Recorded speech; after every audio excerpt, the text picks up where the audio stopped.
Before drivers rev up their engines at the F1 race at Hard Rock Stadium next week, one local F2 driver is dreaming of one day racing on that track. Juan Manuel Correa, known as JM, is a well-known name for many reasons, mostly his recovery story after a terrible accident back in 2019. We want to warn you, some of the images you're about to see may be hard to look at. CBS News Miami's Trish Christakis sat down with JM and shares his incredible story.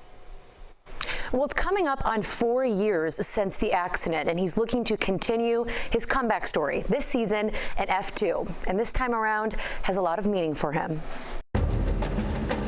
Get very close now. You kind of feel like you're in a really bad nightmare. Go on, oh, there's a big crash there. And you want to wake up from it. And it happened to be in the fastest corner. There's a car who lost it. And I basically drove straight into him and T-boned him. Oh, that's a horrible accident. And that is not what anyone wanted to see, a horrible smash. JM Correa found out the next day in the hospital that the other driver involved in the crash, his friend, Antoine Hubert, had died at 22 years old. It was shocking, quite traumatic, I must say. Things like this technically could happen, but you're like, yeah, that's never gonna happen to me, right? JM grew up in Miami after moving from Ecuador, and the moment he got in a race car, he knew it was what he was meant to do.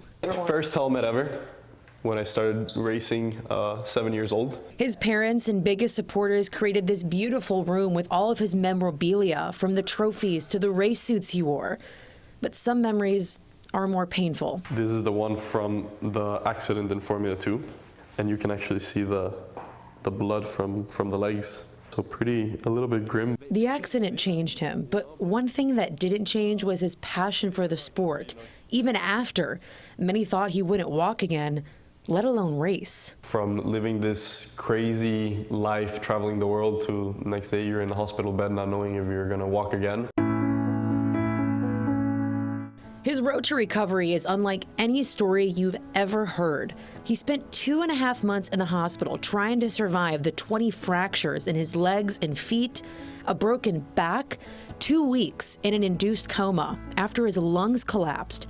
The pain was terrible. I just couldn't picture in my head how that leg would be able to stand up like I'm standing up right now. He had more than 25 surgeries, and once he knew he wanted to race again, he did everything he could to avoid what the doctor was recommending. They were like, look, we think you should amputate your leg. I kind of said, no, give me any other option. It took total reconstruction of his leg, but he was faced with more challenges than just the immense physical pain.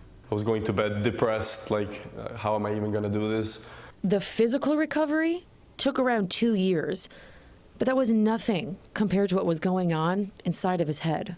I think most of my days were bad days, yeah. I had a period where I was also so heavily medicated on opioids for the pain that I got extremely depressed. And it got so bad that at one point I just quit the opioids. And I decided I'd rather have the pain than the side effects from the pills. A lot of questions he had, he couldn't answer himself. Initially, it's a bit of almost like guilt, like, why did I make it and he didn't? He started going to therapy and says it came with a lot of tears and days he didn't think he'd go back. What was harder for you to overcome, like the mental pain or the physical pain? The mental pain is way worse, to be honest. Because it gets so bad that the physical pain doesn't even matter. Day by day, he would stretch his leg with this machine, something he now keeps in a case as a reminder of all that he went through to get here and stand here today. The doctor would tell me, look, you have to do 3 hours of rehab per week. I was doing 3 hours per day. He ended up doing the unthinkable. He started racing again in Formula 3. What an incredible journey for Juan Manuel Correa. I remember the first time I sat back in a race car and I drove, I was like, wow, I can't believe I'm doing this right now. Yeah. Was it an emotional moment for you? Very emotional. Yeah, it was surreal. It was surreal. Like, I think I've never felt so proud of myself as I did that day. This season is his first year back in Formula 2, where it all happened.